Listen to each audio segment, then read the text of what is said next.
friend. Welcome to Heavy Metal History. Hey, how's it going, everybody? Welcome to episode 38 of the podcast. This was an interview I did with Jon Hunt from Dead to Fall. He came on to talk about Are You Serious? Celebrating a 10-year anniversary. But we got into so much more than that. I mean, you know, he broke down the history of the band. He talked about other records and like cool little facts about a bunch of other records in their discography. But not only that, we basically went track by track and really broke down how they wrote the songs, what the songs are about. I mean, it's probably one of the most in-depth interviews I've ever had about a record, and it's perfect. So enjoy episode number 38 with Jon Hunt from Dead to Fall.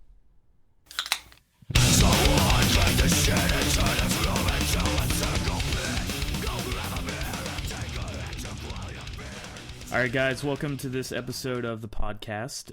My guest this week is Jon from Dead to Fall. Jon, thank you for taking the time to do this. Yeah, no problem, man. So what I usually like to start off with before we kind of go into what we're here to talk about today, which is Are You Serious? I want to hear what your kind of influences are, what those first couple records were that kind of got you into metal. Oh, wow, man.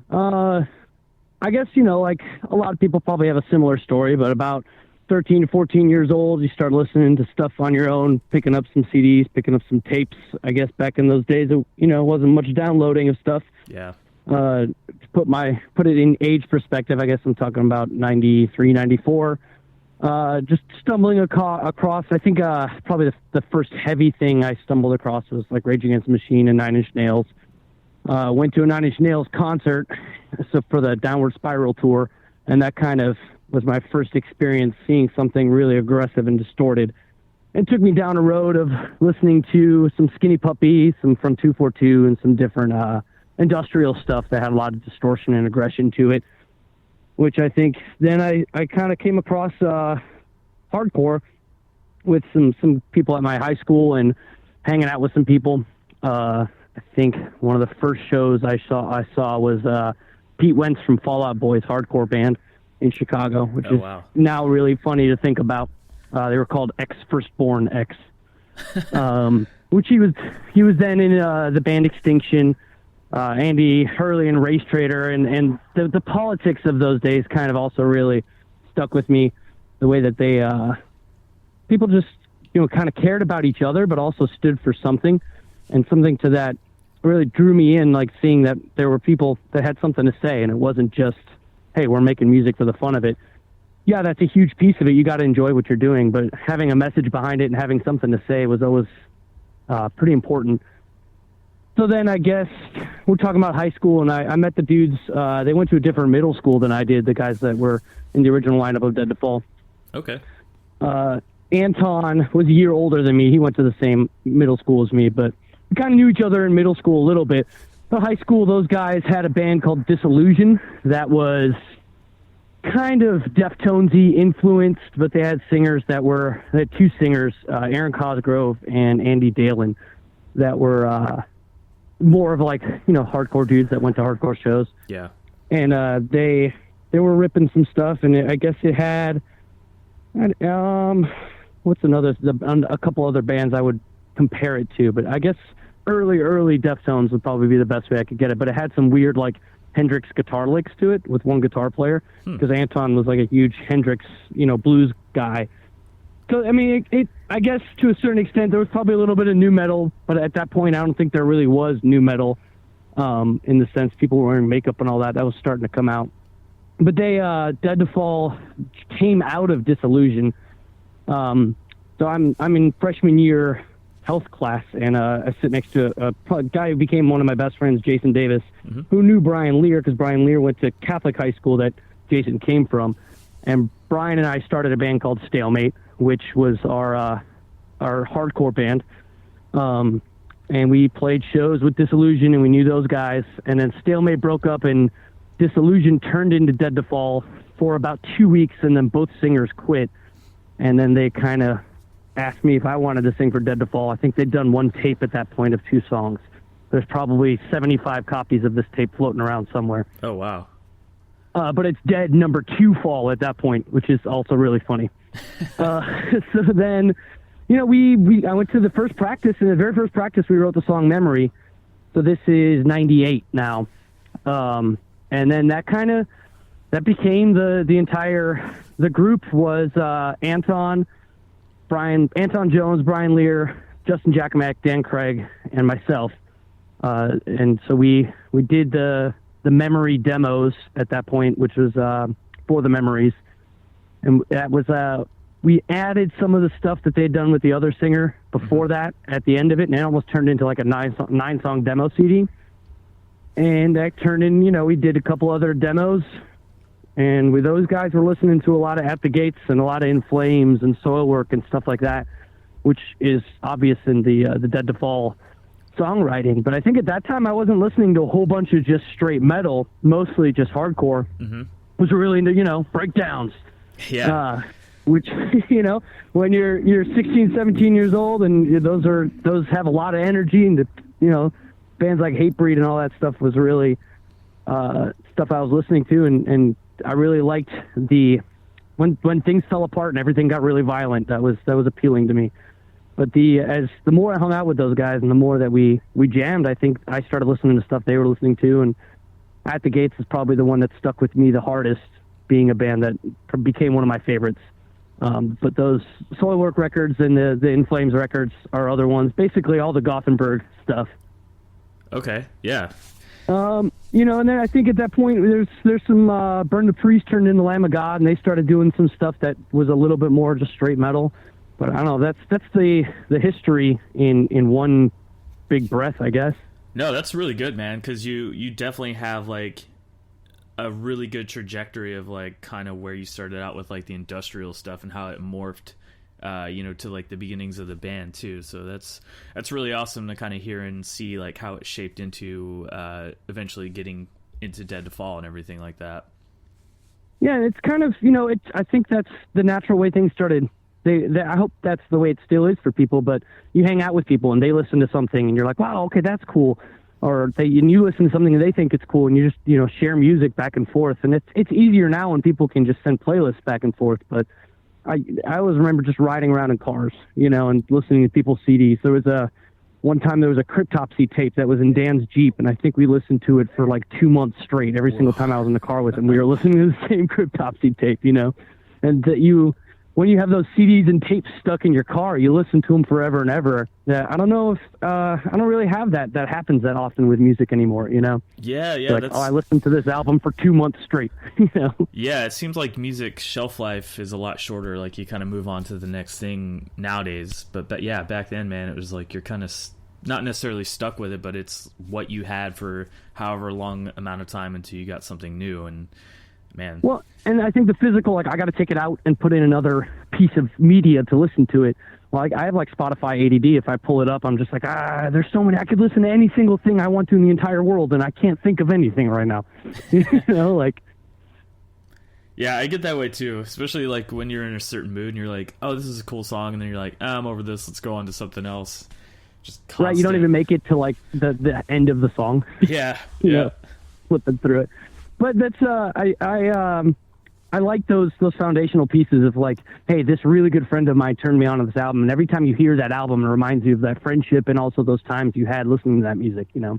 Yeah. There's definitely a bunch of stuff that like I got into because of friends letting me listen to stuff or like traveling, and you know the albums are always going to be associated with those times. It's really cool how music can do that. Yeah, have you ever found like there was a band you saw maybe like a long time ago, and then you come across them later, and you're like, at the time you didn't really appreciate or respect it, but now you find it and you're like, oh my God, this is amazing. Oh, absolutely. Yeah, all the time I do that. I was it was probably 2001. I went to Circle City Fest in Indianapolis, and ISIS played. Damn. And I was just, at the time, I think I was just like, I don't understand why people like this. This is so slow. I don't get it. And then fast forward 10 years, and they're like one of my favorite bands, you know? Yeah, there's definitely, funny enough, man, like Dillinger Escape Plan was the band for me that I'd seen them, and I was kind of like, I don't know, this is like way too spastic. And now they're like one of my favorite bands. I just saw their going away shows and everything. I was like, did you? That's yeah. awesome. I really wanted to go to that. I wanted to see the Mike Patton stuff because that's something I never got to see live. Did you get to see any of that? Yes, I went to the first two nights. Man, Mike Patton fucking killed it, and then they went into a cover of shit. What Faith No More song was it? I forget which song it was, but it was cool because me and my friend were like, they're gonna play a Faith No More cover, and sure enough, he called which one that they played. But yeah, it was, you'll splice it in, man. Just splice it in so you act like you know what it was. This kind of ties back into the history, but 43% Burnt was actually the first MP3 I ever downloaded on a dial-up connection on like a file sharing service. I don't even remember which one it was. If it was, God, I can't remember how I downloaded it, but I remember specifically being like, oh, somebody told me about this song and I downloaded it, and that was the first MP3 I ever had. Dude, that's so funny because that's exactly what happened to me. That's how I found out about him, because it was just like, yeah, you got to hear this song, and then like I was not ready for it at that time, and I was just like, man, that's a lot. It's way too spastic for me. But to be honest, I think the first time I probably listened to the breakdown and then skipped to the breakdown at the end. Just because that was, that was my shit back then. Yeah. I didn't appreciate it for what it was then. I listened to a lot of weird stuff back then. I don't know. I think I was like really into Cradle of Filth back then, so I wasn't like open to like listening to different stuff like that. I was all over the place. Yeah. That Iron Maiden cover that Cradle did was probably the first time I listened to Cradle, and I was like, this is awesome. They really nailed this Iron Maiden song. I don't even remember what's the one that starts with like waiting in my throat when the bell begins to chime. Danny Filth like put all these brutal screams, like these black metal screams behind it. Oh yeah, it was sick. Yeah, he's got a good vocal range for that kind of stuff too, man. It just fits perfect. I mean, that dude's got to be pretty old now, I think. Yeah. I was thinking about this too. Like, you see these dudes, I guess I'm almost 40, so I guess I'm considered by some realms, I'm almost there too. But, and we're doing it again now, so it's really interesting to kind of try and revisit this stuff way later. Yeah, so your guys are going on like 20 years now as far as like being a band, and you've put out 5 albums, right? 4 in like the series of demos, yeah. Okay, yeah.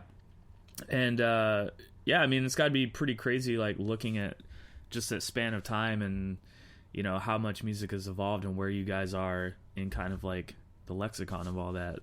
Does it like catch you sometimes and you're like, oh fuck yeah, we did all that stuff, we put out all these records, we played all these shows. It's got to be. Yeah, there's that. Yes and no. To a certain piece, there is like that really when we play Chicago and like we play one of the songs like off of that we play Memory, like the song we wrote 20 years ago. Yeah. And people are still singing along to it, and you come across these people who like it changed. I don't know. It was like the CD that got stuck in their car. Yeah. For a better. So an example to what we were just talking about.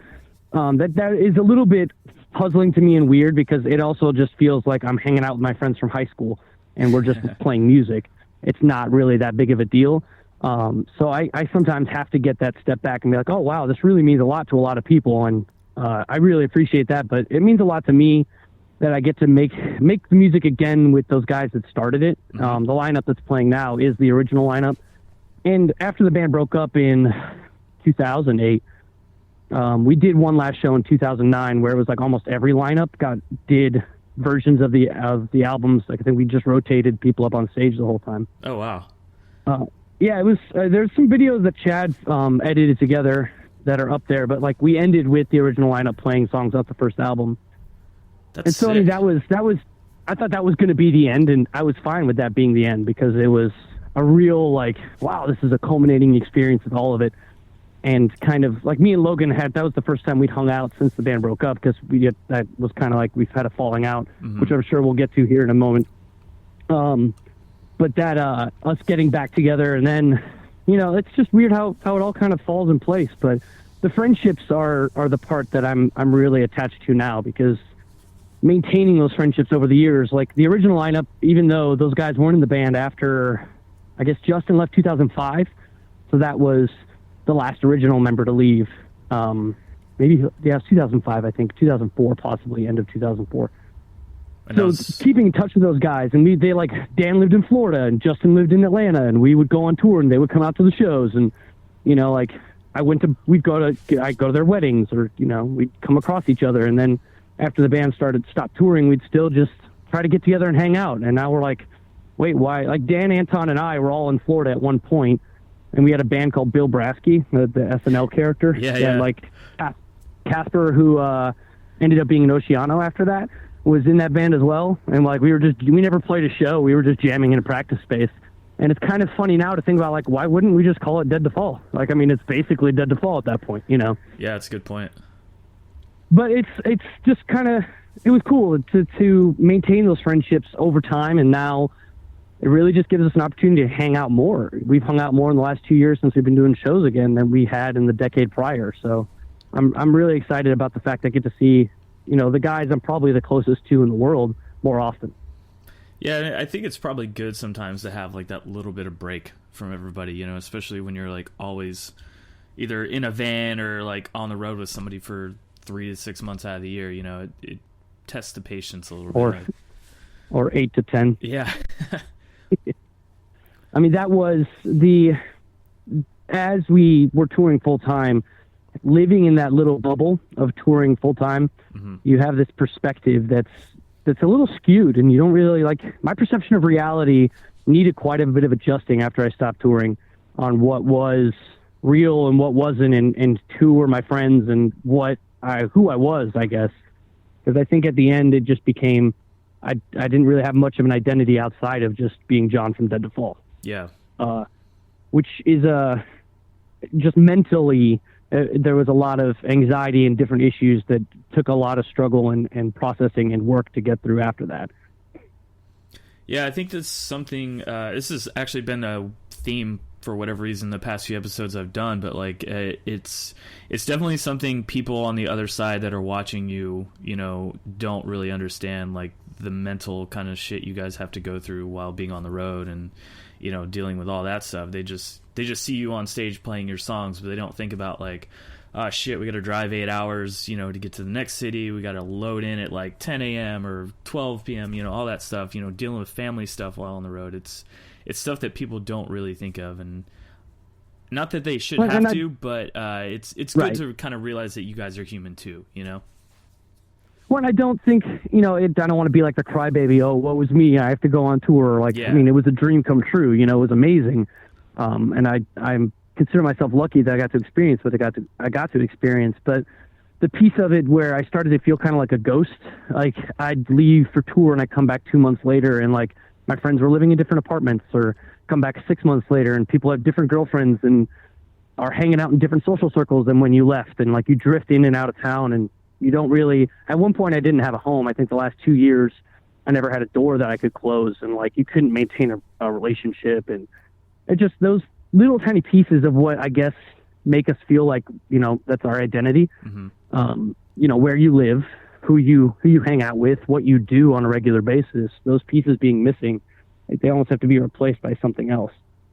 Yeah. And, you brought up that you want to talk about Are You Serious? And having not had thought about it much, I was thinking about it, being that I think that entire piece of the mental piece of who you are and your identity had a lot to do with that record, and had a lot to do with where we were as a band, because I think we were all in a very different place, but all kind of dealing with similar issues. Mm-hmm. Yeah, so let's get into that, man. Let's talk about Are You Serious? Because I'm sure, I've heard stories about Victory Records, so I'm sure whatever you don't want to talk about, that's totally understandable. But I'm sure that I'm just ready to hear about it. Well, I mean, all right, so we'll talk about Victory. If we were honest, I think, with where the band was when we signed in 2002, there was one other micro label that was even interested in putting something out for us at that point. Victory being a Chicago band, and us knowing some of the people that worked there definitely helped us, but I don't think the band would have been on the map at all. We probably would have broken up in 2003 or 4 when people moved on with their lives or whatever.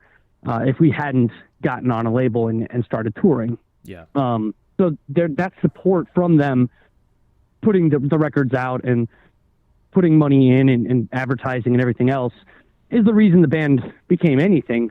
But there was also a point that it really felt like we were always a back burner band, or we were always not really a priority for almost everybody that worked for us. Where we never had a manager.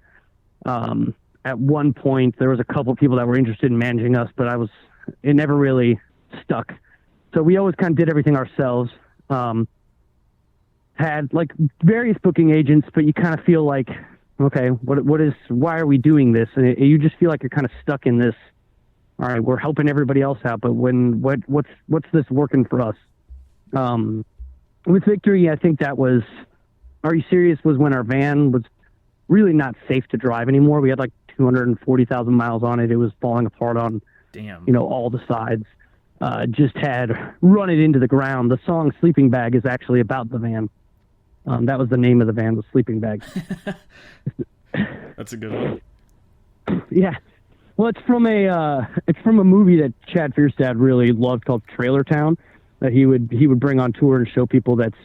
I can't even really describe it. If you should just watch it. It's basically a bunch of people that live in a trailer park, and this dude that was one of the stars in Detroit Rock City took his money and moved to this trailer park and would make these movies with these drunk old people reading these scripts that were kind of fucked up. And so like at one point, one of the characters had a child named Sleeping Bag, and we thought that was hilarious. So we named our band Sleeping Bag. So yeah, we can get into that more. I think it might be cool to go through song by song. I don't know how deep into the album you've ever gotten. Dude, I am willing to hear whatever you want to spiel out, man. I have all the time. Yeah. So. Cool. Well, I mean, I'm walking the dog, so honestly, you're going to have to tell me the order that we're going to go through it, too, because I'm not even sure what the order of the songs are. Okay, you want to start like from the first track and go from there? Yeah, first track, IQ Test. I don't know, like, it was this weird line of, like, it's funny, but it's serious at the same time. That's why Are You Serious? And this is before the Batman thing, by the way. Yeah. Just for anybody listening, this is way before the Batman thing, which when that came out was hilarious. I was like, what? And that's really what you said, like, are you serious? So, like, we would say this all the time. We would be like, all right, hey, this, we took out, I don't want to, like, I'm not going to talk shit because I don't want to put negative things out there, but, like, let's say we took a band out and they supported us, and then that band got much bigger, and we kind of would be like, hey, we took you out when you were first starting out. We would love to go on tour now with you, now that you're way bigger. How about it? And then, like, never work out that way, or some manager would say something, or something would fall apart. Mm-hmm. And then there's a song on Phoenix song called Doomed to Failure, which was what we were calling DTF at some point, because Dead to Fall, Doomed to Failure. The tie into that was just, this is never going to work, because it's just always, we're stuck in that same point. Like, it felt like we were spinning our wheels to a certain point. So, and shit would happen, like the van would fall apart, or like, the trailer axle would fall off or something, and you would always be like, are you serious? Yeah, and that's a huge financial drain on you guys, I'm sure. Right, and that's the piece, is the financial piece. Is the piece that was the struggle was, you've got expenses, and in order to make money, you got to spend money, so you got to buy more merch, and then you spend your merch money fixing your van, but you don't have money to buy more merch or pay the merch company back, and they want the money that they rightfully fronted you for the merch, but you don't have it because you had to fix your van so you could play more shows so you could sell the merch. And pyramid scheme. It turned into a lot of times of us just saying, "Are you serious?" And so, us asking for a van, Victory, we were basically like, "Listen, we need you to buy us a van. We don't have. If you want us to keep grinding this out, 200 shows a year, we need a van, and we need to make it work. And at this point, we need you to do that for us." And that wasn't happening. So that was not having a van. I mean, it doesn't even seem like that big of a deal right now when I think about it. Yeah. But it is kind of, that's where you lived, and that's how you got around, and that's how you survived, was in that van. So we were doing the Are You Serious tour in Sleeping Bag, and it was, I remember selling it for, I think I sold it for $800. That's how much it was worth by the time it was done. Like that thing it was a death trap, you know, and it was almost scary to the point, like, I don't want to go on tour in this thing, you know? Yeah, I don't blame you, especially like wintertime. Yeah. And, you know, every year you hear about some crazy stuff, like the time Bleeding Through hit black ice in their trailer, flipped all over the place. And, you know, people die out in Montana. I think there was like the Bayside accident. There was all that stuff that happened, and it just really is kind of terrifying. Oh yeah, you know that there's a certain element of risking your life to do it. But that label support, talking about Victory, that was the end of it. Was that they put money in for the album because contractually they had to. But you're sitting there at the same time while they have Taking Back Sunday and Atreyu and all these other bands, and they're dumping hundreds of thousands of dollars in, or paying for Dark Tower to go on Warped Tour, not Warped Tour, excuse me, Ozfest at the time, which we love the Dark Tower dudes, and they took us out. We did the European and the American Undoing Ruin tour, and that was probably the best tour we ever did, but we were getting paid $50 a night to open it, and we were spending 100. Yeah, because Victory kind of, yeah, that's where we were at that point. I mean, but the tour was so big that we were like, we'll sell merch to make it up, and it'll be fine. We need to do this tour. So there's stuff like that happens, and you're like, you have to do it because it's an opportunity.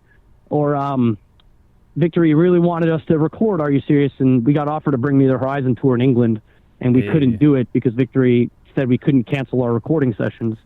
But, you know, in hindsight, who knows, if we had done an English tour in 2008 with Bring Me the Horizon, like maybe that would have brought us to being able to tour England all the time. Yeah, that would have been a huge one for you guys. Because we did Europe 3 times, and you basically have to go over and lose money 3 or 4 times, 5 times, just to play those markets and play for those people and have them see you live so that they know who you are. In order for it to be worth going at some point in your career, hopefully you make it that you make some money when you go.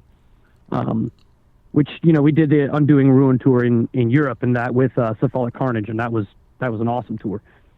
Damn. But so I guess I'm talking in circles, so I've lost where I was trying to go. IQ Test is a microKORG synthesizer that Chad had recorded in Mike Schleibaum's basement, because Mike Schleibaum, back on Dark Tower, actually produced and recorded Are You Serious? I was going to ask at about Brian that. McTiernan's. Yeah, Brian McTiernan's studio, Salad Days, is where we did the record, but we actually wrote most of it the 2 weeks before, being that Logan and Tim had like frameworks kind of done and like a little bit fleshed out, but not really. The songs weren't done. Yeah. And we hadn't really even heard much of it. I think we'd heard, I can't even remember what pieces we'd actually worked on as a band yet, but they kind of brought all the little chunks to the table, and we went to a barn outside of outside of DC somewhere that was had like a studio on the top level, like it's just a little mini studio, and Logan, the sweet red car is coming by me right now. You hear this thing? It's purring. No, I actually can't hear it. No, he's revving his engine at me because he's a badass. So that was always fascinating to me, is that Logan and Tim made the album happen in the like 2 weeks before we actually recorded it. Salad Days is set up, the studio is set up in a pretty awesome way that you actually stay upstairs, and they have like a bed, like a band-sized bedroom with 5 beds, and the studio is downstairs, and they have like a pool table and a kitchen and all this stuff. And so when we were at Salad Days, we were staying there. When we were at the barn, we were staying at Mike Schleibaum's basement, which he's got like a dad rock palace built in his basement. Like, I mean, if you've ever seen Darkest Hour, imagine what you think Mike Schleibaum's basement looks like, and that's what it looks like. Yeah, we actually had Schleibaum on the podcast a number of months back, but yeah, he was talking about his basement actually, which is funny. Yeah, all the like Darkest Hour cabs are lined up on the wall. There's a full life-size cutout of Dimebag Darrell. You know, like it's just a dad palace. It's awesome. So we were like hanging out and writing and recording there, but that's Phil talking at the beginning, and it's supposed to be just like a, you know, can you understand that this is a joke, but this isn't a joke, and we don't really even understand that it's a joke and not a joke, but you need to understand that. Was what IQ Test, I think, was all about. So there was like, that was, I think, us knowing when we started recording, I think we were all kind of just not willing to admit that the band was basically done. Mm-hmm. And we were going to do this record, but it was never said. We always thought we were going to keep going, but we were kind of like, all this shit is a joke. Like, all this, like, people calling us and telling us, hey, make sure you put lots of breakdowns on this record. And like, we're like the label saying that shit to us, and we're like, well, whatever the fuck we write is whatever the fuck we write, you know? Like, who knows what's going to come out from it? So that's what Stupid is like. All right, well, here you go. Here's Chum Fiesta Part 2 with a breakdown at the end, which Major Rager actually was written as Chum Fiesta Part 2. So it's like, let's just do that song that everyone liked. Let's just do it again. With the Stupid was kind of structured with the idea of Strength Beyond Strength by Pantera. Okay. That is just straight, aggression, blast, and then breakdown upon a breakdown at the end. Yeah, I remember kind of hearing that a lot of the songs were kind of tongue-in-cheek with you guys on this record, because you were, like you were saying, you were getting that outside influence from the record company to just be like, write it this way, and it was kind of like your answer of like, okay, fine, we'll write it that way, but not really, you know? Well, album 5, jokingly, was going to be 100 breakdowns. So 100 30-second breakdowns, and it was just going to be called breakdowns. As like, okay, we wrote all the breakdowns, now can we be done? You know? Yeah. Now nobody else needs to write any. We wrote all of them. Was kind of like, it is tongue in cheek, but at the same time, like I said at the beginning of the interview, I love breakdowns. Yeah. Like, that's the part of the song where the crowd goes insane and like everybody's flipping out. Like, yeah, so Stupid got was energy to it. It's fun. Absolutely, and I think that's the structure of a song, having just really a build up of tension, and then the breakdown is a strong release, where everyone bleeds, you know. But that's the side of it, that it's aggressive, angry music. Like, it has to have some aggressive, angry parts. Like, that's why we do it. It's our release, and to get us out. And when we go to the shows and you're moshing or you're headbanging or you're standing in the back, whatever you're doing, that's your release. That's how you deal with this shitty life that you're forced to live, but you get to feel like yourself for just a couple minutes. Like, it's better than drugs, you know? Yeah, no, that's the best part about like this genre of music. It gets a bad rap, you know, for like, you know, being aggressive, but I mean, some people just need that release, man. It's better to do it through music than, like you were saying, drugs or anything else like that. But what we were seeing in that time too was that the gimmick of the style of music was becoming the style of music in itself. Yeah. And I think we were satiring our own being, like what we were as a band. We were taking a satirical approach to it. But people are always like, when you hear Stupid and you hear Major Rager and you're like, oh, it's a joke album.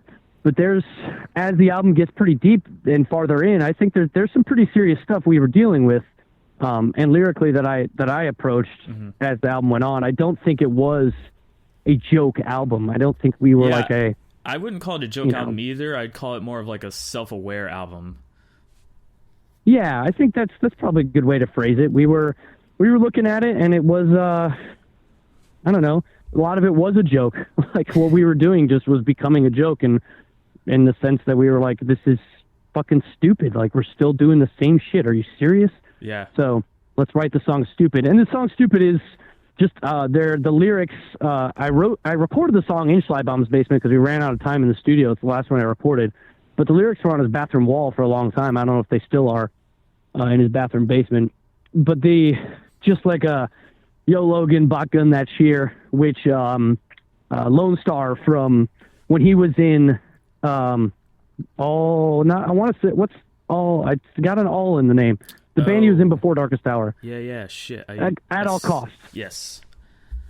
At All Costs. So we toured with At All Costs, and there's a video on one of like those little podcasts we used to put out, like video casts we put out called Staying in the Fade. I don't know if you ever saw any of those. A long time ago, yeah, definitely. Yeah. So Chad would edit, but there's one of him being like, "Hey man, bot gun that shear," and so like if we threw a hint to that with Yo Logan, bot gun that shear, get the vibe going right in here, and just it was like a, "Hey Logan, I need you to write a jam right now because we got to get this album started." So that's, I mean, yeah, it's really cheesy, but at the same time, that's what we were trying to do. Just, hey, write this song, man. It works. It works for that. And at that point in my life, man, I was drinking quite a bit and partying quite a bit, and that was, every night, let's do this shit. Let's go get as many beers as we can as soon as the show is done, and let's just pound them, and let's hang out and party. And so Major Rager, which is the next track, right after Stupid. The Future is after Stupid. Oh, Future is after Stupid. Okay. So Future is a song about, so Chad wrote the lyrics and I kind of edited the lyrics and put in some pieces. There's reference to the movie The Day the Earth Stood Still. There's the quote the robot says, something omnicto, barada omnicto. I can't remember exactly what it says, but I changed it around to add the word marijuana in backwards, I think. Oh, nice. And the song is about going it's the mayor of the future giving us a song and us bringing it back in time to save the world. Us traveling to the future, the mayor of the future because there's a mayor of the future, giving us a song and us putting it in an orb and bringing the song home and putting the song on the album to save the world from the robots that were taking over. Very, very Wild Stallions-esque. Right, yeah. And I would be lying if, smoking weed didn't have something to do with that. But that was, there's some other little quotes in there, and I probably should have the lyrics up in front of me while I'm talking about it. But this is like 10 years ago, so I'm trying to remember it as I go. So yeah, that's the Future. Anything else you want to talk about on the Future?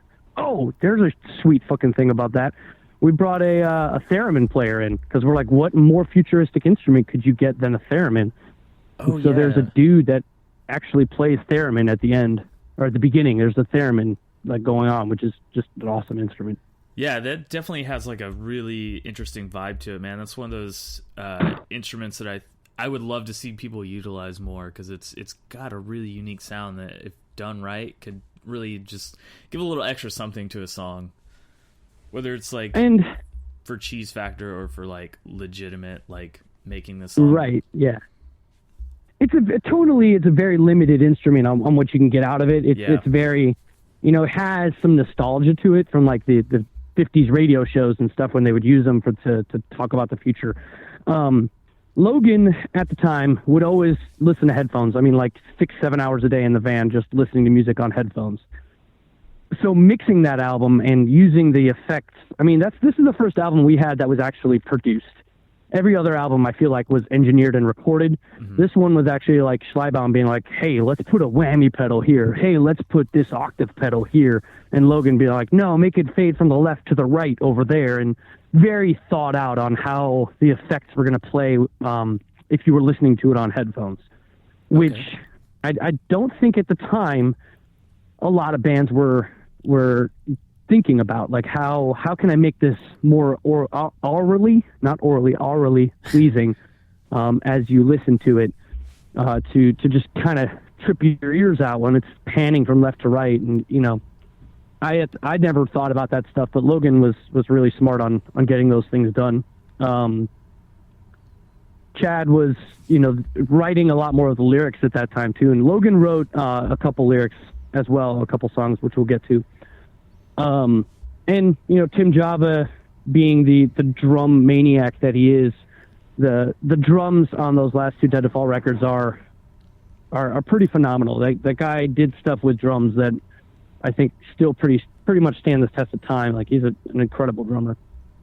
Yeah, we're actually going to see him in February. He's playing drums with Dead Hands Rising at a fest we're playing in Iowa with Misery Signals. Yeah, I saw that.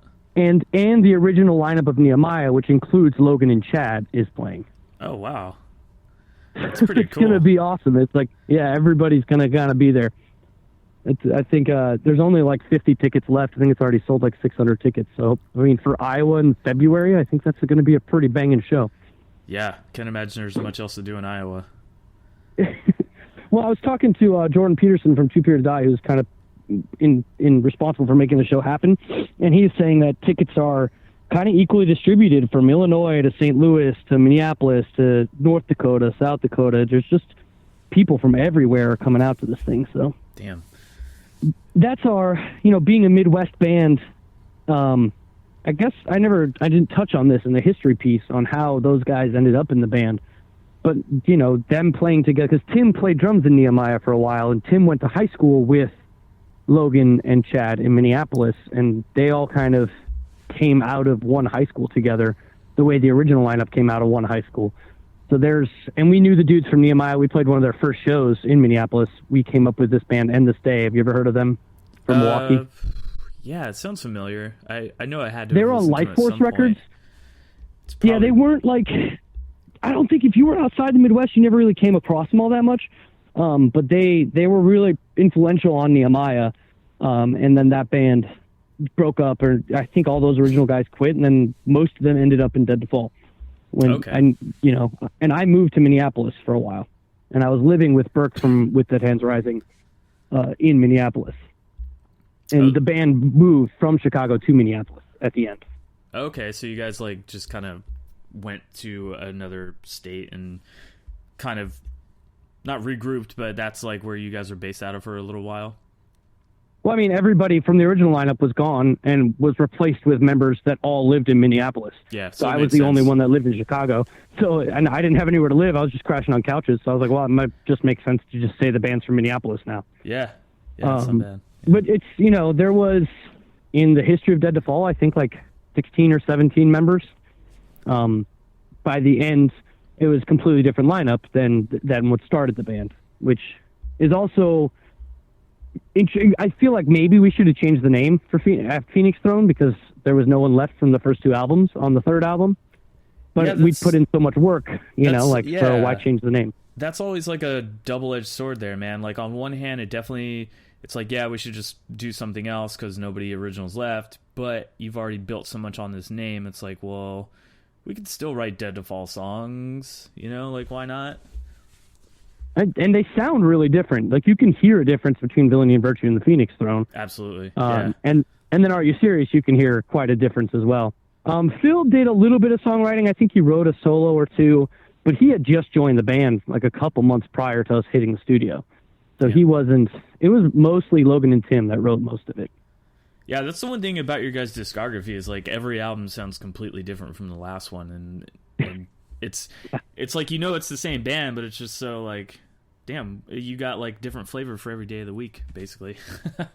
Yeah, but why rehash the same shit? Yeah, no, it makes for a good listening experience because like you're not going to be hearing the same thing over and over and over again. Well, and I think then you are one of the listeners that remained. There was a lot of fans that once it didn't sound like the album that got them into it, they weren't as interested in participating. Honestly, I think it's kind of half and half between. I've just always loved music, I don't really care if like a band doesn't have all the original members. If they're still playing music, like I want to listen to it, I'm pretty sure I saw like, or actually I know I did. I saw like one of your guys' last shows that you did. It was in like Chattanooga, Tennessee, years ago, and it was like a little bit after Are You Serious had come out, and I was just like. Man, like I hate to say this, but like literally, like it was only like 50 people there. It was a bummer. Oh, that was probably a pretty good show then. 50 people. It was good in Chattanooga, dude. I had a blast. I mean, like that might have been and I'm going to talk about this briefly because I feel like it has a large part to do with what the tension was behind the band at the time. But there was members that got arrested in Tennessee. And we had some legal stuff going on that was right at the end as well. That was all interplayed with the drama of the band. And as we get deeper into the album, there's some more drama that is written about on the album that I can dive into. Okay. All right. So Major Rager, it's my best friend is named Styx, and he lived in Bloomington Normal, Illinois. and he would have these parties at his house that were completely fucking ridiculous.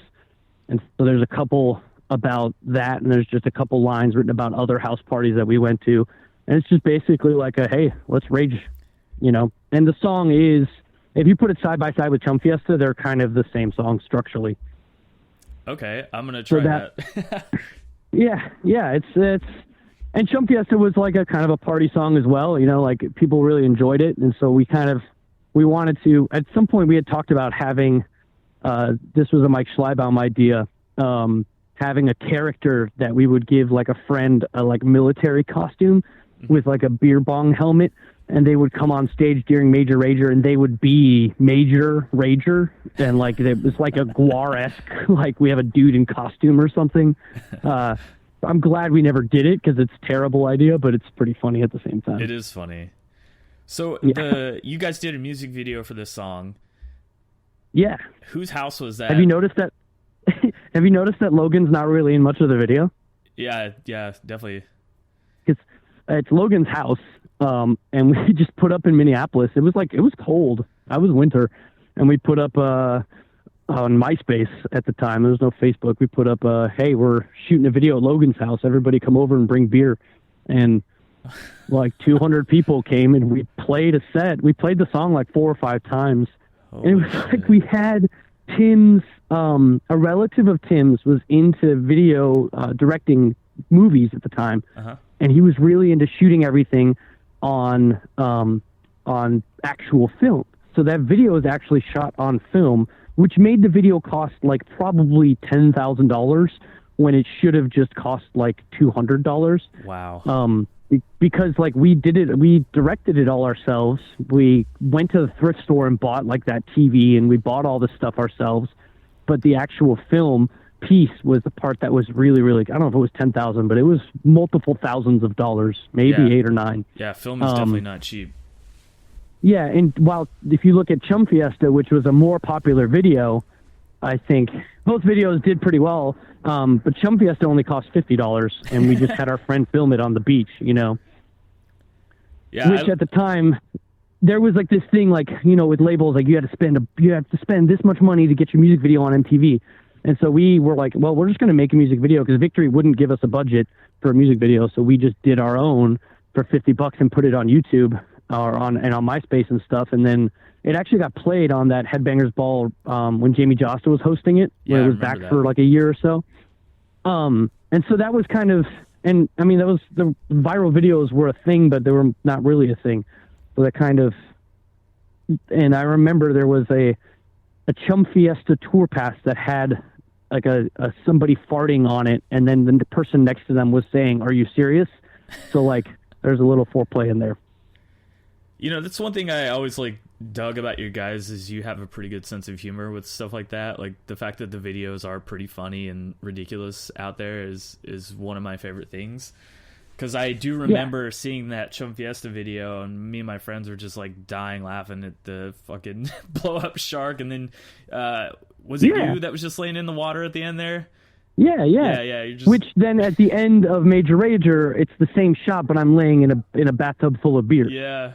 Dude, that's so great. You know, and so, yeah, and that's like, that song, I mean, how are you going to make a serious video for that song? The song's about a shark attack. Like, I have a shark obsession. I've always thought sharks were, like, just rad. It's just an amazing creature, you know? And going to the ocean, dang, there's a big dog barking at me. Yeah, I can hear that dog. Damn. Yeah, he's always barking at my dog. He's not barking at me. Where was I? Oh, sharks. Yeah, so I mean, I've like 2 shark tattoos. I've always just thought sharks were fascinating. Like when you're swimming in the ocean, you can't see anything, and like they're there. You know they're there. They're probably really close to you, but they're not coming after you, or are they? You know, and there's just like that piece of whenever you go in the ocean, it's a little bit scary, but it's kind of that's what that song was about, you know. But so we did that video with a friend of ours that lived in Daytona, and we just had like a free afternoon, and I think we shot the whole thing in like an hour and a half, 2 hours, and both the budget was spent on Coronas and beach toys. And he edited and filmed the whole thing for us for free. If there's a Bastard Set of Dreams video out there floating that's all like live clips, he did that, and we thought that was dope. So we're like, hey, you want to actually do like a video? And he's like, of course. Oh, that's cool. Yeah, Yeah. I hear about people doing stuff like that all the time. They're just like doing stuff on their own, and then like somebody sees it and then they get picked up. That's really cool. Yeah. Yeah, and he does videos for NASCAR, I think now. Oh wow. He moved to North Carolina and like does the videos for their projector screens or whatever at the racetracks. But yeah, so then we do Major Rager, the video. We invite everyone over with a bunch of booze. And Logan proceeds to drink too much of it and falls asleep in his bedroom in the basement.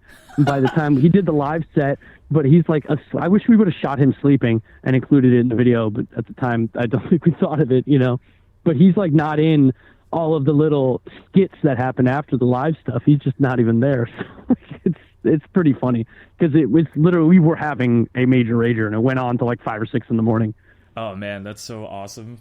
I love when like videos have a story like that behind it, because you can kind of tell like it definitely felt impromptu. Like a lot of people just randomly were there. Man, yeah, that's one of my favorite videos by far. Like there's the part where those 2 girls are on the floor fighting. Yeah. They were like fake fighting to like get on the video, and then we're like, all right, well, we'll egg this on and you guys can be on the video, I guess. Like, and the character of, I was at the time, I was really just, and I still kind of am fascinated with the idea of like having a song where there's a character speaking. Mm-hmm. And it's almost like there's many voices in that song, and like you can hear different characters speaking. So I being able to be a terrible actor and try to act that character out was really, really fun. Yeah, dude, that outfit that you're wearing is like fucking priceless. Yeah. So I don't know if you know what I do now for a living, but I'm an elementary school teacher. Like I teach music at an elementary school in Florida. You look like a teacher from the 70s. That's fucking hilarious, and so man. When Logan came down with his band Much Worse and stayed with me like 4 or 5 years ago, their singer Max, they pulled up and they played a show on the other side of Florida, and they came over to Tampa where I live, and they pulled up in the driveway, and I was leaving for work at like 6 in the morning, and I had like a tie on and stuff, and Max was like, "Are you just dressed up as the Major Rager character? Like, what are you doing?" And I'm like, "No, this is what I look like now every day." So it's everything comes full circle. It's pretty funny. That's great. But yeah, the sense of humor piece, there were a lot of bands that were taking themselves so goddamn seriously. It's just like, dude, you're just, this is so dumb. You're not that cool. Yeah. Stop. I used to do merch for a band, and I'm not going to say who the band was, but we were on tour with a band once, and they were like so fucking serious about everything. And it was just like, man, how do you guys like make it being this serious all the time and like so bitchy? And it was very off-putting, and I don't even think they're a band anymore, but I was just like, man, can't believe it. It wasn't surprising that they were that serious because of the kind of band they were, but it was just like, damn, man, right. You guys live up to the cliche a little too hard. Right. And there's the other side of it. Like, we were joking around so much and taking things not so seriously that we were like showing up late for shows and like, let's just load in half the stuff today. Whatever. What's the bare minimum we can do to make this work? That can be a little dangerous too when you get apathetic. Yeah, I can see that. It's a fine line for sure. For sure, yeah. But I mean, like, I know what you're saying. Like, you're not the king of the world. Just stop. You play in like a mediocre whatever band. Like, get over yourself. It was always interesting to me, like the different personalities you would meet, kind of touring and stuff like that. Some people would be like not how you would expect them to be, and other people would be exactly how you expected them.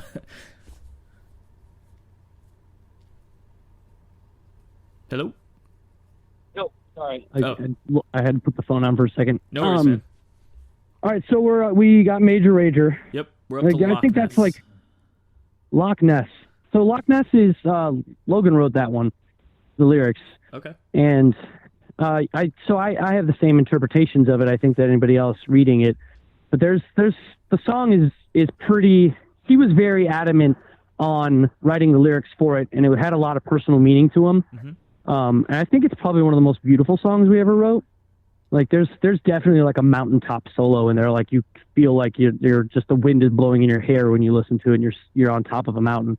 And there's darkness and some trying to climb your way out of a deep abyss with that one. And the reference to Loch Ness being, like the really, really deep ocean or lake that you can't really see the bottom of, and trying to get yourself back to shore is, there's some mental health stuff that I think we all deal with that gets addressed in that song.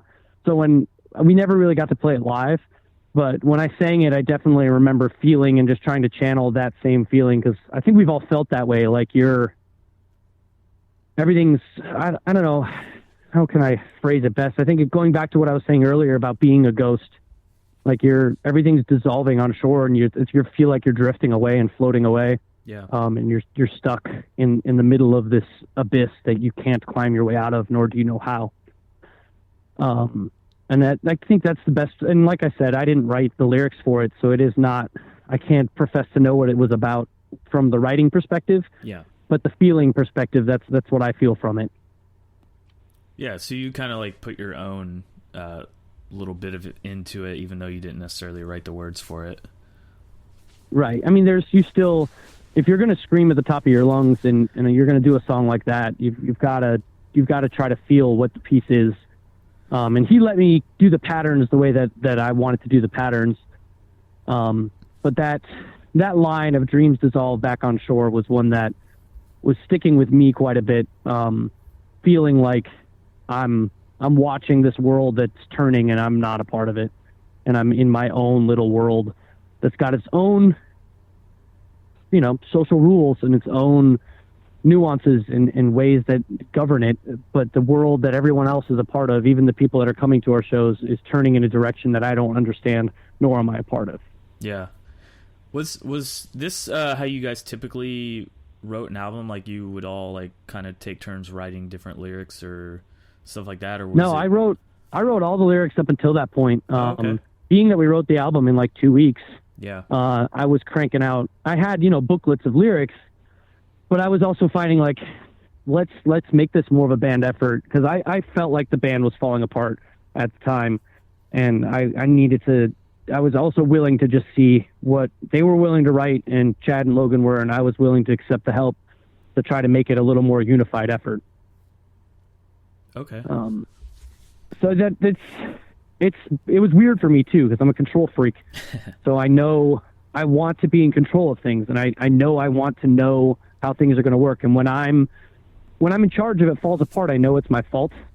So to allow someone else to kind of do my job for me, in the sense of writing lyrics, that took a lot for me to just let go of that piece. Yeah, it's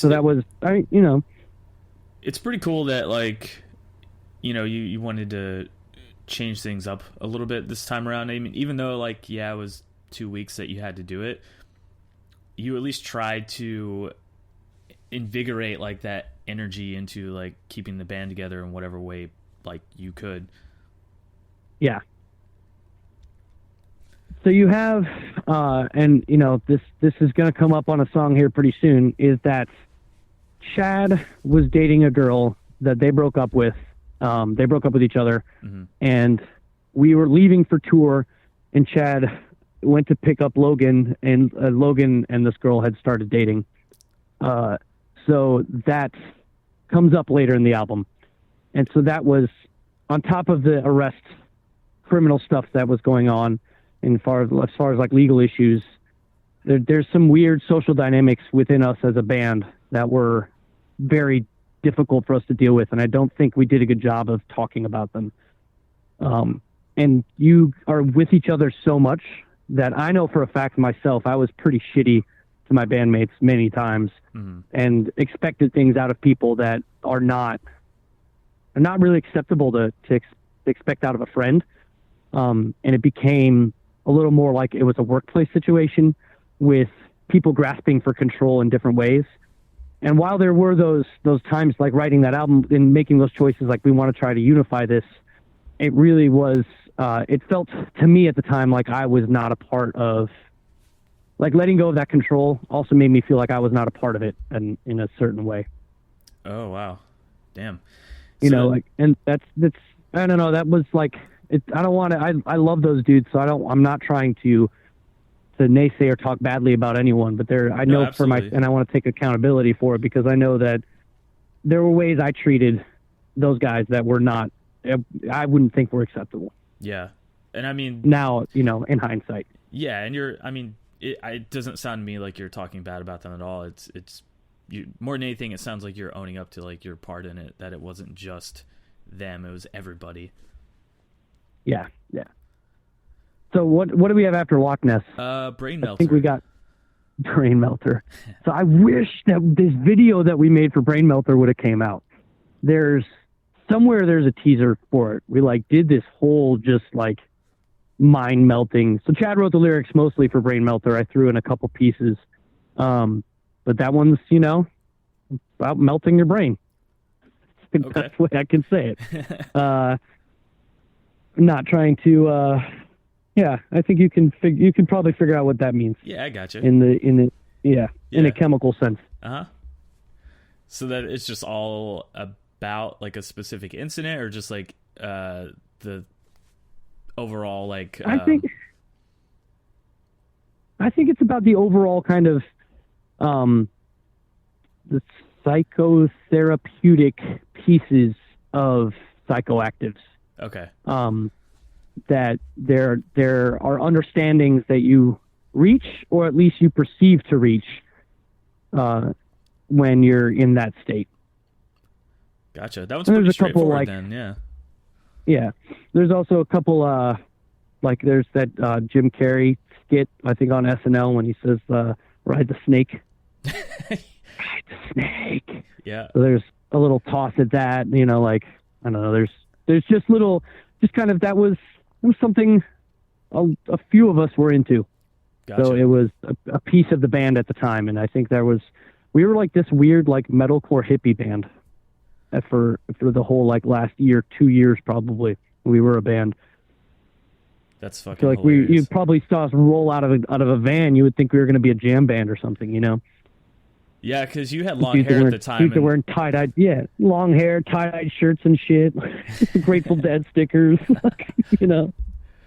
all the cliches. Oh man, that's great. You guys, actually, no, I'm not gonna ask that. Never mind. No, ask it, man. Well, I was gonna say, did you guys ever do that on tour, or was this outside of touring experiences? Well, let me just phrase it this way: we were never not on tour. Okay, that works. Yeah, because I've been on tour with people that have done that too, and it's just oh, all right, this is happening right now. It's fucking great. Yeah, and it's you're gonna need to set aside quite a bit of time for that to happen. Yeah. I don't know. Do you ever hang out with the dudes in Life Once Lost? No. I don't even think I ever got to see them either, because they kind of after Iron Gag, they didn't really do anything, right? Right. So I mean, pre-Iron Gag, but they were kind of. I wouldn't say that they were into the psychoactive chemical side of things, but that kind of they had this lamp that they used on stage that just looked like they were all tie-dyed, and it was floating across the whole stage, and that whole image piece of it I think was something I thought was really cool. So that and a light show when you play live, that was something we were toying with, and just the image of things. That's pretty awesome. I don't know, I just somehow just in this conversation I just thought of a Life Once Lost. Yeah, no, I mean, it makes sense. You guys are kind of I don't think we never played. We played more shows either with Darkest Hour or Life Once Lost, but first time we ever played with them was a basement in Elgin, Illinois in 2001. We did our first tour ever with them, and the Red Chord in Caliban in 2002. Whoa. Which was, that tour was fucking hilarious, because we were playing storage places and basements and shit. And nobody now, people would freak out, I think, if that tour were to happen, Yeah, especially nowadays, man. That'd be exactly great. Yeah. So, I mean, that's, there's the bands that you tour with, and then you see them later down the road. I brought up Bring Me the Horizon earlier, but, we tour with Suicide Silence and Born of Osiris and Day to Remember and all these bands that went out with us. And it's kind of wow, these dudes are really doing it right now. Yeah, it's pretty crazy. Because when you're at that level where you guys are playing basements and fucking bars and stuff, it's who's eventually going to be playing the stadiums, you know? Right. I think my biggest one was when I saw at the Fireside Bowl in Chicago in 2001. I saw Taking Back Sunday open for Fall Out Boy in front of 72 kids. What? 72 kids. Yeah. Man. I don't know, it was 72. It just sounds like a round number. It was definitely not even 100 kids. Yeah. Gosh, dude, that's so crazy. And now like yeah, two of the, well, I don't know how big Taking Back Sunday is now, but Fall Out Boy is fucking huge. Yeah, they don't really get much bigger than that. Yeah. As a band goes. All right, back to the album. Yes. We're at Crop Grower. So Crop Grower, everyone thinks it's about growing weed. It's like, it's called Crop Grower. It's about the summer before we did Are You Serious? I had this like experience that was kind of enlightening to the kind of person that I am, in which that the band was like, all right, we're taking a 2-month break to write this record. And so we played a show, and I went to my parents' house in Iowa. My dad had gotten me this job working in a cornfield, where I actually went and stayed in a hotel for 4 weeks with this very, very religious family who ran this group that does something called detasseling. If you're from the Midwest or you live in Iowa, detasseling is, I'm going to not ramble about corn too much, it's all but good. There's, if you have a cross-pollinated strain of grain, in the sense that you have like strain A and strain B, and you cross-pollinate those, the seeds that you get from that cross-pollinated plant are multiple times more viable than just a straight strain that's in a second generation. Okay. So what they do is they take 4 rows of what they call a female plant and 1 row of what they call a male plant. And so they're different strains of corn, so they're different seeds, and corn is a self-pollinating plant. So in order to create this strain between the two, you have to remove what's the tassels of the corn plant. That's the part at the top that falls down and lands on the silks of the ears of corn and causes the corn to be pollinated. Huh. So you have to remove those. And there's a machine that runs through and pulls the tassels out, about 99% of the tassels.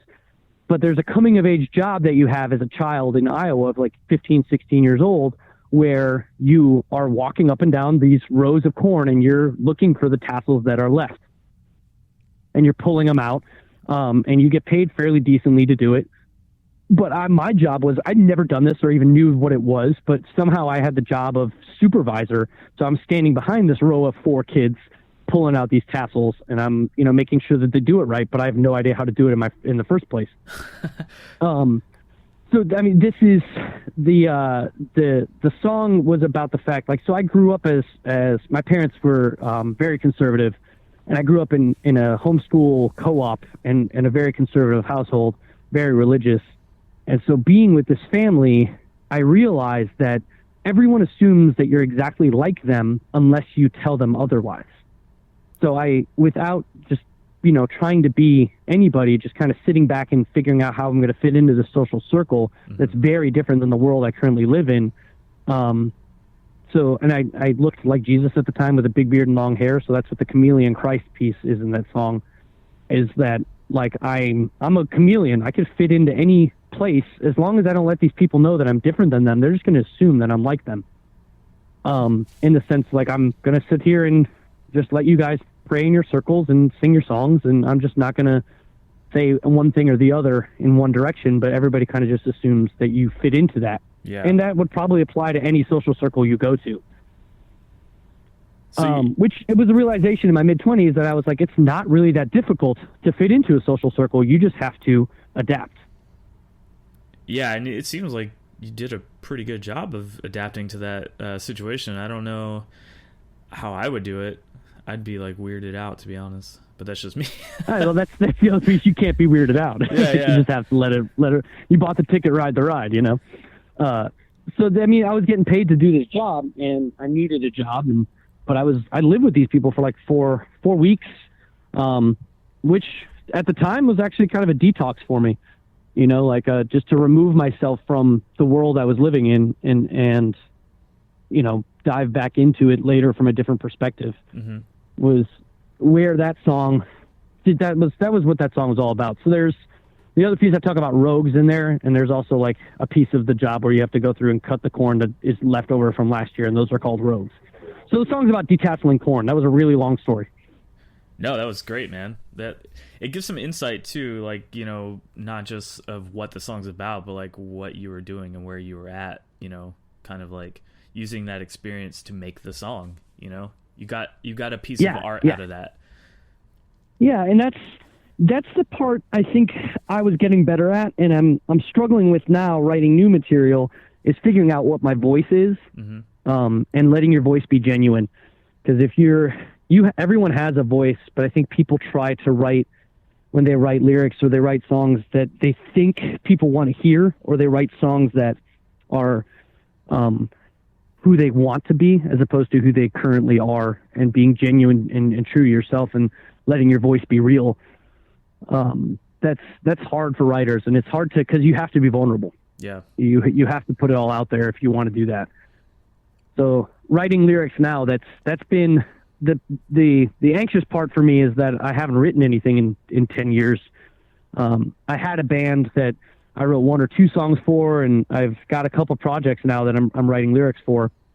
And that is, I'm always anxious to put it out there, because I'm like, is this real? Is this me? You know? So yeah, I don't know, that was one of the songs I think that I felt like that was true. Yeah, I think any amount of like conscious effort that you're putting into it makes it more genuine. And it seems like just from listening to you talk about it, you're definitely putting that effort into what you're writing. So I don't think you should be so hard on yourself, man. Yeah, but I mean, I think every artist is. Yeah, no, you're always your own worst critic. I feel that, man. Every time I make something, I mean, look at like, this is garbage. Now I'm singing the song, like that song Memory, just got the most profound lyrics of all time in it, man. You know, like I got to sing the same song that I wrote when I was a 17-year-old kid. It's just like, are you kidding me? You know, these lyrics are awful, but you know, the song is done, so I got to write it this way. I got to sing it. Yeah, is it hard to like kind of still relate to the stuff you wrote back then, or do you still just like kind of cherish it for what it was? I think it's more that I don't know, you know, like the song was, I wrote it about some ex-girlfriend I had in high school. Like, I can't relate to that, you know, like that doesn't exist in my realm of, like, that's not even remotely important to me.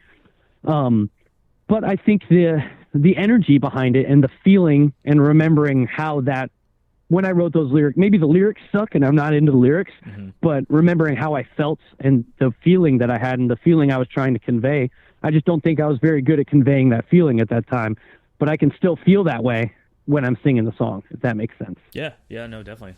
It makes sense. All right, man. Robo Destro, yeah. That's where we're at. Robo Destro is... I don't know. That type of song title was kind of dumb. Oh, hang on.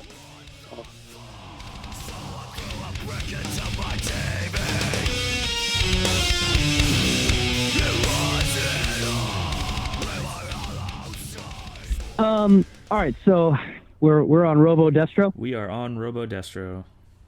Robo Destro is kind of just like my, you know, quit your bitching song. There's like, life is hard, get over it. It's, you know, like this is a ride, and enjoy the best that you can. And I have I've always tried to maintain a certain level of positivity, even though there are some negative lyrics I've written and there's some negative ways I feel and get down on myself and all of that. I think there's just a positivity in life and realizing that it's only as hard as you want to make it. And someone's always got it harder than you. So just keep on pushing and enjoy the ride. Yeah, I think it's easy, at least from my experience, it's easy to get like wrapped up in that kind of feeling too, man, when things are going really hard. And it's just like, it's exactly like you said, you do have to remember that people have it worse than you, and like, just fucking, yeah, you got to deal with it. Even, I mean, whatever. There is somebody in this world whose life is the worst. There has to be. And even to that person, like, there needs to be something you have to hold on to in order to make it worth it, to take another breath, to keep going. Because, you know, this life is shitty. Shitty things happen. And they're gonna like be your existence if you don't figure out a way to get past it and move on. And just I think that's I probably could have written that song if I'd had more time. I think I would have written it a little bit better, but I think that was the statement I was trying to make at the time. Okay. It was like just a general, all right, man, life's a bitch, get over it. Yeah, it can only be as bad as you make it to be. Like it does take some degree of like mental fortitude to kind of to do that. Yeah, and you have to find some strength in something. And there are times when you can't see out of the darkness that you're stuck in, but there are, like having those moments that do matter and just latching onto those. And I have like a not necessarily a drawer, but like a folder of like positive, like mementos of positive experiences. And I would encourage anybody to try to create one, but like whether it's a cutout from a show or a flyer that you went to that you really enjoyed, the show you went to, or a cutout from a magazine article or a newspaper article of something that you participated in, or if you ran a race or something, I have a couple of race bibs from races I did, and things that just I'm proud of that I accomplished in my life, but also when I'm feeling the worst I could possibly feel, I can open it up and reflect back on what has made me feel good. Damn, I like that idea. I might steal that. Yeah, I don't. It's not my idea. I stole it myself. Yeah, no, that's good, man. Steal away, man. And we do this in the field I teach in when I'm teaching in education. They say that often. There are no new ideas. Just steal as much as you can. Yeah, actually, now that I think about it, I used to have something kind of like that. I had this cork board that I set up with like kind of like what you're talking about, like shows that I went to or like comedy stuff that I went to, and it was always nice to look back at that stuff. So I might do that again. I might have to bring that back. That's cool. Yeah, dude, I definitely think you should. It's especially when when you're saving the things, you're not necessarily knowing when you're going to need them, but when you need it, you're going to be glad you have it. Yeah, that's a good way to look at it. All right, so Doombox. I don't have too much to say. So Doombox is about that girl's vagina. Okay. The girl that dated both the members? Yes. Okay. I did not write the lyrics for it. It's probably, I honestly and truthfully wish that I'd never recorded the song. I think it's a stupid way to write songs, and I think it's a stupid thing to express. And I think it's juvenile, but it's on an album, and there's nothing I can do about it. I was uncomfortable singing it. I was uncomfortable, having it be in the realm of permanency between these two members of the band and having that be put out to the world. And I think you can kind of figure out where the context is and who wrote it. But it's, I don't know. It was something I thought we probably shouldn't have done. Yeah, I mean, I can imagine that must have been like extremely hard having to be in a band with that situation going on. From so many sides, like it just seems like a very awkward, uncomfortable situation for everybody involved. Yeah, it was awkward, uncomfortable, and then having to sing the song that you're not in that situation was the part that I did not appreciate. But I also should have just stood up and said, I'm not doing this, so. Explains why it's near the end of the record too, right? Yeah, yep. But I mean, I think it's a good song. It's got some good stuff musically. You should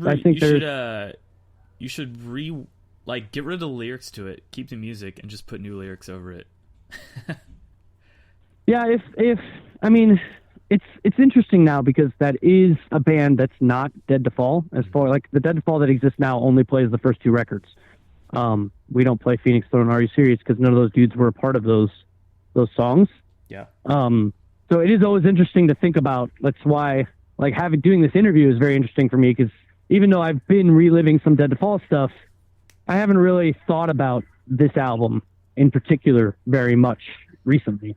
So I'm enjoying kind of going through this, but at the same time, I was dreading this song because I don't want to even say what it was about, but it's kind of obvious what it is about. So.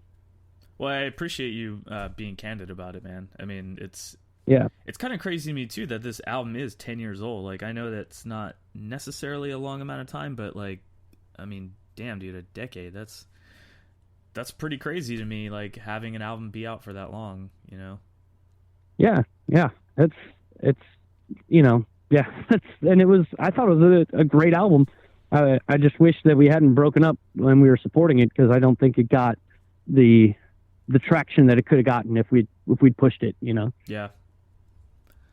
But like I said, I think those things that, like, having this song be a part of it, having this situation happening, and not doing what you needed, the uncomfortable thing of sitting down and talking this out as friends, was what was part of the downfall of all of it, you know? Like, we broke up in a giant hailstorm of all the windows in the van being smashed out and, like, everyone getting in fistfights, and it was in like somebody's house in Wisconsin. And then we all, like, drove home in the same beat up van with the windows blown out. Like, it was, yeah. So we pushed it as hard as we could, and we pushed it until it blew up.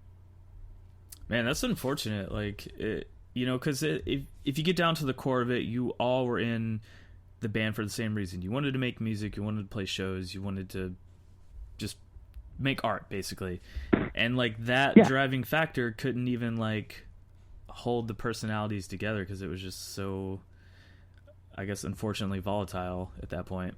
Yeah, and I think with some years of perspective and hindsight, and the conversations that I've had with those guys since then, and that lineup did do a tour 3 years ago with Darkest Hour on the Undoing Ruin anniversary tour. We did 10 shows, and that we did some songs off of Are You Serious? And I reconnected with those guys and hadn't really talked to them much since the band had broken up, or we'd played that last show. Yeah. Here and there, you know, a spattering of things. But I think realizing, and we were able to squash some things and identify some issues we had, and the way that we treated each other. And I think some apologies were definitely due on my part. And I was grateful for the opportunity to do that, because you don't always get that chance. Yeah, that's true. I mean, people come and go so often in life, man. It's, you know, especially with you guys being, like, close and in band like that, it had to have been hard to just kind of let those friendships go. But yeah, time. I feel like that's always what it takes, is just time, and, you know, really reassessing the situations and, you know, apologizing for them. Yeah, and you have to be willing. You have to be willing to accept some blame. Yeah. And some people are not willing to accept their own blame. And I think that's unfortunate. As humans, no one is perfect. So we have some things you do that are awful to other people. And it's probably, for me, I think the thing that has kept me up at night more than anything else is the things I've done to other people that I regret. Mm-hmm. I feel that sentiment too, man. It's hard. All right, so the last track, we got Astral Projection / Dream Journey. Did we talk about Sleeping Bag? I don't think we did, actually. I think we went straight to Major Rager. Oh, man. All right. Sorry. I just wanted to talk about Major Rager again. But I think Sleeping Bag was probably the song that I want to talk about more than anything else, because it's a metaphor. The song is written as from the perspective of the van, as being a metaphor for where the band was. So you're, driving way too fast, inch by inch, slowly up the mountain. Everything feels like it's falling apart. You're just climbing, and it's never getting there. And you're just, what the hell is the point of all of this? Mm-hmm. In hindsight, listening to that song, I'm like, that's how we felt, and that's where the band was. It's just like, why are we doing this still? Like, there are people who care about it, and there are people who love it, and we accept and acknowledge those people. But at some point, are we going to be able to just do this and not be struggling? Are we going to just be that? Are we now all of a sudden the old guys that have 4 albums out, and we're not like, when did we stop being the new young band that everyone made fun of for being a new young band? Now we're the old band. And how did this happen? And even though we're in our mid-20s, we're not that old. Yeah. But it's like, at the time, all of a sudden you were like, there's all these younger bands you're taking out and they're blowing up, and you're still just kind of chipping away at it slowly and slowly. So there's like the die young aspect of it is like you're gonna go hard and you're gonna die young, or you're so tired. And so I mistakenly was trying to sing die young, and when I heard it back, it sounded like I said I'm so tired. And so like I switched the lyrics around to include both of them, and they kind of sound like each other in the lyrics. Oh, okay. Yeah, I never really noticed that actually, but now that now that you mention it, it makes a lot of sense. Yeah, so that's like, I just thought it was it was a clever approach at it, but then also we talked about it a lot in discussion, even on the previous album, that this band is doomed to failure if we're not going to, if something, we need something to click, and we need to be at a point where we can afford to do this because the finances are just eating away at us. Mm-hmm. So I think that was that song, and the guitar playing on that song is ridiculous. It's just speed picking all over the place. Yeah. I don't even know if we never got to play it live, but I don't even know if we could have played it live. It just sounds like it's the hardest song to play in the world. Logan's got like some wizard fingers. Yeah, I think I saw you guys when he was playing with the band, if I'm not mistaken. Oh yeah, I mean he joined the band right after Villainy came out and did almost all of the cycle for Villainy and Virtue. Like he was in the band from like 2004 on. Okay, yeah, so I definitely saw when he was in the band. Yeah, he was like killing it on stage too. I mean, he played more shows I think than anybody else besides myself in the band. Yeah, and he's got a couple bands in Minneapolis that he's done, and he's done some electronic music up there, and he's a character and a half. Like, got a lot of love for that dude, but him and I, our personalities are so different that we clashed really, really hard. Mm-hmm. And that was, I think it's, a little bit of two alphas in a pond. It really, that was part of, I think, what made the ending so volatile was the power struggle between the two of us, which, like I said, in hindsight, him and I being able to talk about it on that Darkest Hour tour we did a couple years back, and being able to just kind of both apologize and come back at it and realize that it was all really pretty dumb. And if we had just been a little more adult about it instead of petty, we probably could have made it work, That's such a shame, man. Like, it's hard, when you do have all those personalities clashing and stuff and you really want to make it work, but it's just, it's like a relationship too, of like the two personalities aren't compatible. It's like, well, you got to split up. Well, at some point, it's a lot of work to make it work, and is it worth it? Even if you're compatible, it's a lot of work to make it work. So is it still going to be worth it to continue on? Yeah, and I can imagine during this time, I would assume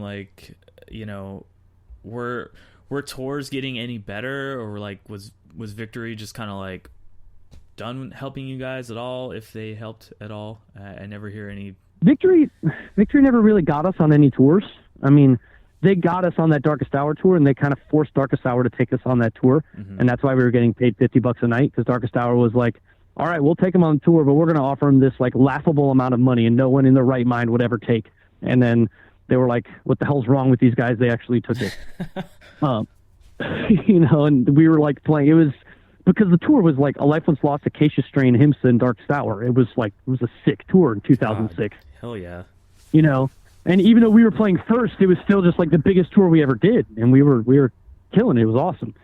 And we got put onto TKO booking at the time, and they were helping us out with some stuff, but it really was just feeling okay, we're headlining again, and that it's not working out, and we're just not getting that break that we keep hoping we're going to get. Mm-hmm. That one thing that makes you, and maybe that's whatever, maybe the music wasn't where that needed to be at the time. I think Are You Serious was a little bit ahead of its time musically, in the sense there was less metalcore on it, more just kind of more produced metal. And now we're in the era where everyone in their living room can basically create a very polished, produced product. Yeah. I think the production side of things are what's killing a lot of it. You go see bands and they don't even have amps on stage, and it's all lights and flash, and I don't know. It's just, it doesn't seem like the music that drew me in when I was a kid. I don't even see a parallel anymore. I understand it, and I think I can enjoy it, but it's not what it was. And that's the old man in me talking. But every now and then I'll go see a show, and I feel like okay, I can feel something up here. It's not just somebody putting on a show for me. They're actually up there bleeding their heart out, you know? Yeah, it's kind of unfortunate how technology has kind of like pushed the genre and bands into like a certain direction because of how much there is to utilize from it, but at the same time it takes away from a lot of the authenticity of it, it feels like, too. And that's what I'm enjoying about this new incarnation of Dead to Fall, and I think is what I hope people will also latch on to, is that we're not doing it that way. We're trying to do it in this, like, a lot of shit could probably go wrong. This old amp might break, you know, like we're gonna go at it and play like we used to play in people's basements and just try to do it for the feeling of it and for the love of it and the fact that the five of us just want to hang out. If anybody shows up, great. If nobody shows up, great. Whatever. We're just gonna play, you know. And I don't. There's that vulnerability, I think, is what I'm enjoying. You know, like you never know what you're gonna get on stage, and you never know what's gonna happen. Yeah, and I feel like the amount of time it's been since you guys have played is got to be at least a little bit refreshing, you know, to kind of get back at that. Yeah, and I mean, some of the stuff we're writing sounds a little dated because it is a little dated, and that's what we write, you know. But I think we're also just not going to be this like flashy, you know, check out our light show band. It's like that's not real. That's like, well, what is the difference then between you and, you know, the Super Bowl halftime show? Like, what the hell's the difference?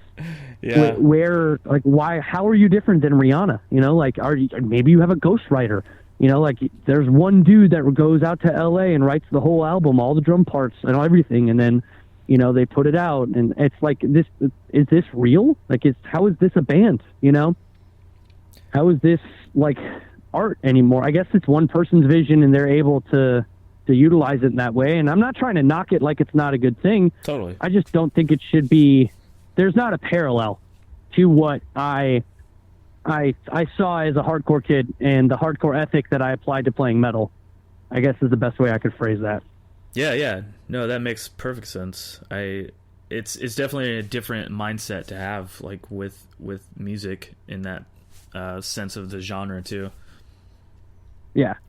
So what is going on with Dead to Fall? I mean, I know you kind of mentioned you guys are playing a couple shows and like kind of working on some stuff. Is that like the tentative plan to just have something out when it's out and take your time with it? Yep. Exactly. I mean, it's like everybody's got kids except for me. Yeah. So we call it Dad to Fall sometimes. Because it's like, all right, you know, like that pressure of like, you got to put this out, you got to crank out this, and that's not. We're not doing this as a career. We're not doing it to make money. We're not trying to get back out on the road. Mm-hmm. We don't even know if we'll ever be able to tour. You know, if we can play a show here and there, and we can get together and really, we do these practice weekends probably every 2 months in Chicago, where everybody flies to Chicago. Like Anton and I live in Florida, Justin lives in Atlanta, and Brian and Dan live in Chicago. So we meet in Chicago, and we have a full set of gear there. We borrow a practice space from our friends in this band, the Ox King, which is a sick band. You should check them out. But they let us use their space, and we just go up and jam. And Anton is a riff master. We have like a Facebook chat that he just like probably a couple times a week sends a couple riffs to. And Brian's writing some riffs, and Justin's figured out a way to write a couple riffs. And then when we get together, we just try to turn it into a song. And Anton and Brian have had this chemistry when they write. One person usually has another idea that bounces off of it, and then whatever riff they thought they were going to write turns into 6 other things. And we're figuring out what it is going to be now, because it's no longer we can get together every week and practice. We are trying to figure out if there's a way we can jam remotely. Uh-huh. And like I think I haven't really figured out. There's a couple different applications and stuff that you can plug in and play with somebody on the other side of the country, and there's no lag, which I don't even understand how that could happen. But yeah, that sounds crazy. Supposedly there's a way to do it. So we're trying to do some research and figure out if that's possible. But there could be a piece that, you know, maybe nothing ever happens. Maybe we never write another album. Maybe we just put out one song. I think we have like 5 songs right now. Mm-hmm. And, maybe at some point we'll decide on one or two of them to hit the studio and record. Would be cool. But we're just kind of taking it piece by piece and seeing everybody has their stuff. And I don't ever want it to be a pressure that costs a friendship again. That's my main thing, is I don't want the band to be more important than a friendship. That's a good way to have it, man. It takes a lot of the pressure off too, I assume. Just you want to do it for fun, not pressure, like you said. Yeah, and it's we'll do it and we'll see what happens. We'll see how it turns out, and if people like it, great. If people don't like it, great. Whatever, know. I've no idea who would put it out. I think technically we still owe Victory a record, but there's only one dude at the label who really cares if we're a band or not. We've played Chicago, I think 3 or 4 times, and only one person has ever come to the show, so I don't think they're really all that interested. Damn. So is this? And it's 2018. You don't need a label. There are no more gatekeepers, man. You put that stuff up on SoundCloud and let everybody listen to it. Whatever. Yeah, I've heard of so many bands just like foregoing labels altogether and just like making more money putting it out themselves than they ever would have seen like through a label. Sure, the cost up front is expensive, but it seems like most of the bands have been recouping that no problem. Yeah, and there's ways to do it with. We've debated if we should do a whatever that's called when there's different crowdsourcing of Darkest Hour, crowdfunding. Darkest Hour just did their last one that way, and I think it turned out really great. Yeah, it did. I was able to get that DVD and got an album, and I was like able to be a part of it and then help them put that money straight to where it needed to go, not to a bunch of people in the middle. Yeah. So I think that's pretty powerful in the technology side of things. It's different than it ever was. Yeah, I was there are people who say the music industry is dead, and I say good. Yeah, you're not wrong. It definitely seems more like a pyramid scheme, a lot of them, which is unfortunate. But it was... I always felt crowdfunding when it first started to get big. I was like so against it. I was like, this is stupid. Like, they're not using the money for what they say they are. And then like slowly but surely you saw the bands who were like being like, yeah, man, this is what we're using the money for, and like being pretty upfront about it. And right, they surpassed their goal. Like the one that really got me was Protest the Hero when they hit like $100,000 or something crazy like that. I was just wow. Like, I could be wrong on that number. I just know it was a lot of money. And I think Darkest Hour got over 60 or 70,000. Yeah, it was pretty close to that, but putting out an album is not cheap, especially if you're going to go and do the production and like not just going in and recording it, but you're going to make the CDs and that side and everything else. I play in a band in Tampa called Career. I don't sing or anything. Mm-hmm. It's the most ungoogleable band name ever. Like, try to type Career Music Florida and see what comes up. It's you can't find us. It's awesome. But I do like noise and samples and some analog synthesizers and just weird stuff. Oh, cool. But I funded. We're putting out an LP next month, and I just funded it all ourselves. And it costs a bit of money up front, but if you can sell them, you only need to sell a couple hundred to be able to pay for it. But the recording side is pretty expensive, Yeah, and that's what I realized after a while. I was like, you know what, man, the band's getting the money themselves. That's what matters more to me than, pre-ordering a record from a fucking record company where they're not going to see a dime. Yeah, absolutely not. So we had one song left. We still had to do Astral Projection. Yes. One quick question, though. So the current lineup that you have, is this the same lineup that did Everything I Touch and Villainy and Virtue? It's all right. So Anton was in the band and then quit the band before we recorded Everything I Touch. Okay. And then the person who replaced him, who never wrote a song, quit, and he came back and recorded Everything I Touch. So then because he couldn't tour, and that was when we got signed to Victory, he decided it wasn't for him, and so he got someone else. And then when another backup guitar player quit before writing anything, touring guitar player quit, Anton came back and helped write Villainy and Virtue. So Villainy and Virtue is Justin, Anton, and myself from the original lineup, because Brian and Dan had left at that point. Okay. And then Everything I Touch is... Seth is credited on the album because he was the guitar player that was taking over for Anton, but Anton wrote and recorded the album, and we messed up not crediting Anton correctly on that one. But Anton is so this is like the dudes in high school that hung out at Dan's grandma's house and wrote like songs together. You know, like we wrote Eternal Gates of Hell at Dan's grandma's house. Like I remember writing it on Post-it notes, running around the kitchen, thinking. Are you familiar with that song? Absolutely. Eternal Gates of Hell. Yeah. So, do you know what it's about? No, I don't. So you think it's some cheesy song about the gates of hell? It's actually about Anton is a quirky dude who would drive to work and was convinced he could write the tolls off off his taxes if he was driving to work. So he would always go through the manual lane and get a receipt for his tolls. So he was waiting in line to pay his toll, and there was this lady in the toll booth, just spazzing out, flipping out all over the place and talking to herself, and just looked like she was having a breakdown of some sort, And so he gets up to her and he hands her the change and asks for a seat. She looks at him and goes, "And then I saw the blood coming," and straight at him, and he got super freaked out and drove off and came to practice right afterwards and told us about it. And that's when we wrote that song.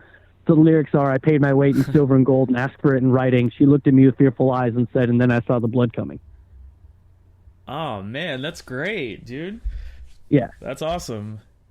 I mean, there was always a sense of humor with my songwriting and my lyrics, there was always just we did a toll booth lady shirt on one of the last shows we played, but most people didn't know that song's just about a toll booth lady.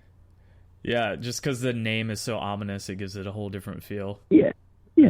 I had a guy come up to me once and he was like, "Oh, I got this tattoo of the gates of hell because that song, I've paid my weight in silver and gold. It means the world to me because it stopped me from killing myself because I've paid my weight in that means everything." And I was just like, I do not have the heart to tell you that you have found so much more depth in those lyrics than I ever possibly intended. Yeah, isn't that interesting too? The way people interpret things for their own personal experiences. That's beautiful. I think it's really profound. It's just and to be in that position where you're the person who wrote that and someone else got something really, really deep out of this thing that wasn't at all that's when you asked me earlier, do you get the weight of some of these songs, do you get what it means to people? Mm-hmm. That piece is that's really overwhelming sometimes to think about. There are words that I've written down that people have tattooed on them that just blows my mind, Yeah, it's really crazy to see people that get band tattoos like that. Man. Yeah. All right. I mean, I got a Cowboys from Hell tattoo, but that was not necessarily a good idea either. You can't go wrong, though. Most tattoos. Yeah, me and Sticks, my best friend, both convinced ourselves that we should get Good Friends and a Bottle of Pills tattooed around the CFH on our feet. So, whatever. It's there now. It's just been funny to explain when I'm wearing flip-flops and somebody's like, "Why does it say bottle of pills on the top of your foot?" Because you all only see that part. Oh, shit, yeah, so they think it's something completely different. Right, exactly. But, I mean, whatever. It's not all that much different than when Phil was probably talking about anyway. Yeah, definitely. Jeez. So Astral Projection, another one, I think Logan wrote a good chunk of the lyrics on that one, and he was interested into projecting your dreams mm-hmm. and being able to kind of decide where your dreams would go before you went there and before you fell asleep. At least that was my understanding of it. And that, I think the song kind of touches on pieces of that, and then some other things in just the realm of semi-conscious thought. Mm-hmm. Of how much of that is reality and how much of it is your subconscious telling you what it perceives to be reality. So that's it was an interesting idea to think about, that what do your dreams mean and how much control can you have over them. So kind of like lucid dreaming a little bit, or a little bit like that, but then also there's a piece of that about projecting yourself in outer space. Oh, okay. It was a very there's some, it's very vague in the sense that of even what I understood that we were trying to say. Yeah. And I think that was intentional, is that it's supposed to be just kind of a get what you get out of it. And the music of that song, the second half of it, mm-hmm. Is just the music, that ending, where there's not really any lyrics and it takes a while for the song to end. That's why there's a slash there. Yeah. So it's almost like two songs. Yeah. Yeah. Two halves of a whole. Yeah. Well, damn, I mean, man. that's the that's Are You Serious? I know I rambled for a while there, man, but No, this is thanks great. for taking me down this road. No, dude, I kind of had like a vague idea of what I wanted to get out of it, but you surpassed what I expected. So this is a really awesome, comprehensive like look at this record. So I appreciate you taking the time to do it, man. You know, I wonder, I don't know how interested you would be in splicing it in, but I would be very, very curious to see what Logan would have to say about the same songs, and asking what his perception would be of the energy that we had between each other, and also the way that he wrote the album, and talking more about the music side of it rather than lyrics. I'm going to reach out to him and see how he feels about it, because I think that would be a piece that's missing in this interview, that if you really want to get the detailed, real story, I think you need both our perspectives. Dude, that would be awesome if you could get us in touch. I would be more than down to do that. I honestly haven't talked to him in like a year and a half, so I think it would be a good excuse for me to call him anyway. Yeah. Get back in touch, man.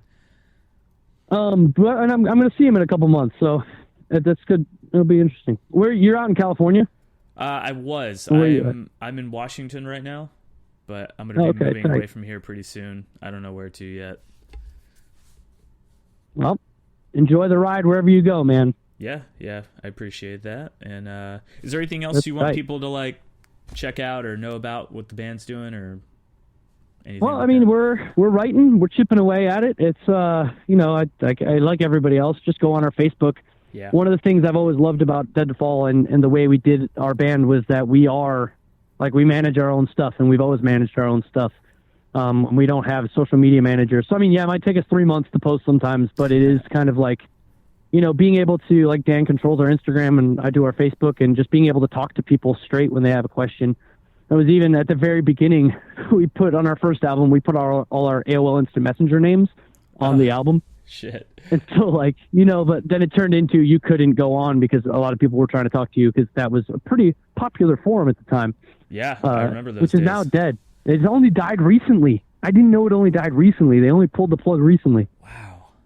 Can't imagine getting on AIM at this point in time. Right.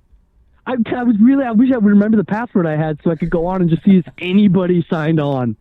What? But it's, that social media and the connectivity that we have these days is really powerful. And I think making art, being able to get it to people that are interested in it, is cool. Yeah, check out Tim Java. He's doing stuff with the Dead Ends Rising right now. Myself, and Casper actually have a hardcore band that we've been working on for like 2 years that hopefully will see the light of day at some point. Doesn't even have a name. We've never practiced. We just send songs back and forth and do it for fun. And then Phil is doing really cool like meditative and yoga stuff in New York City. I'm trying to go through you probably know, but Chad is in the adult industry in LA. But he's writing a book, or actually I think it just came out, called Warship Satan. And it is I don't think it's about Dead to Fall necessarily, but it's kind of a fictional account of his years touring. Oh, cool. Which I haven't even read it yet, but I'm kind of scared to. He's an awesome dude as well. He's got some really interesting electronic music he's been making. And Logan's band, Much Worse, still plays up in Minneapolis, and he does some other projects as well. And then the original Dead to Fall guys, we're writing and we're chipping away at it, and we hope to put something out this year. We'll see if it happens or not, and we'll see. If anything, we're definitely going to do the songs that we have written so far, just so we can get something out and let people hear what we're working on. Yeah, that's awesome. I'm really stoked because I have to admit, man, Villainy and Virtue is like in my top 5 of all time. For me, that record is just like perfect front to back. I was like 15 when I heard it, so it's stuck with me all these years, and I've never quite stopped listening to it.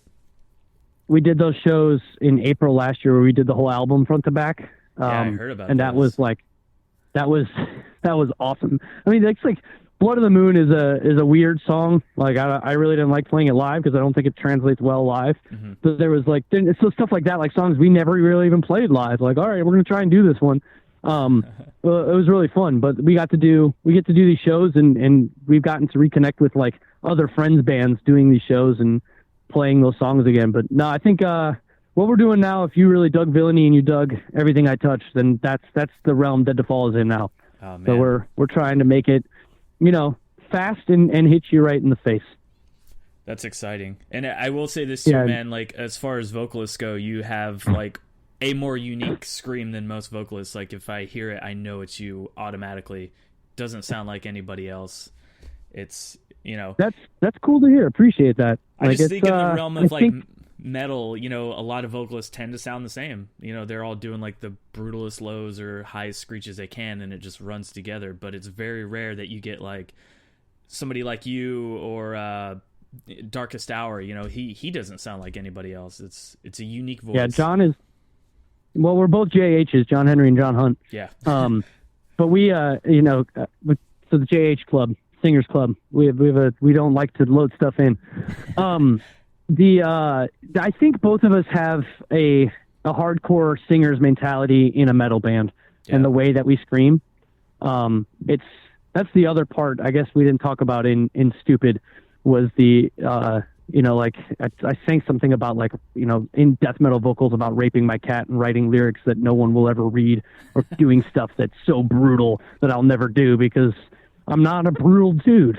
Yeah. It's not what I'm into, I'm not even Corpse Grinder. I live in Tampa. That dude is like not a brutal dude from Cannibal Corpse. Yeah, he plays WoW all the time. Yeah.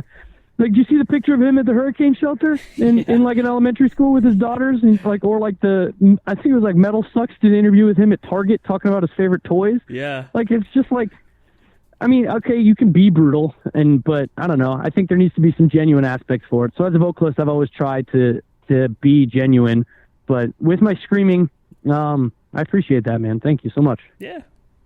No, I appreciate you and the band, and definitely thank you for doing this, dude. I'm stoked to get it out there. This was probably one of the better podcasts I've done since I started it, so I am stoked. Well, I know that we've rambled for quite a bit, man, so feel free to cut me out, man, because I talk too much. No, it was great. I'm not going to post it this Monday, but the Monday after, because I have one already scheduled for this Monday. But as soon as I do, what's the name of the podcast? We call it Heavy Metal History. So basically, what we started out doing, and we still do it, we just do less of them. We were going month by month, starting at 1980, and just going through all the records that were released, talking about them, and like kind of showing how metal's evolved over the years. Now we do like one history episode a month, and then the rest are all like interviews with bands that are like either putting out something new or celebrating like a 10-year anniversary or something like that of a record. But yeah, and there's tons of that happening now, so it's cool.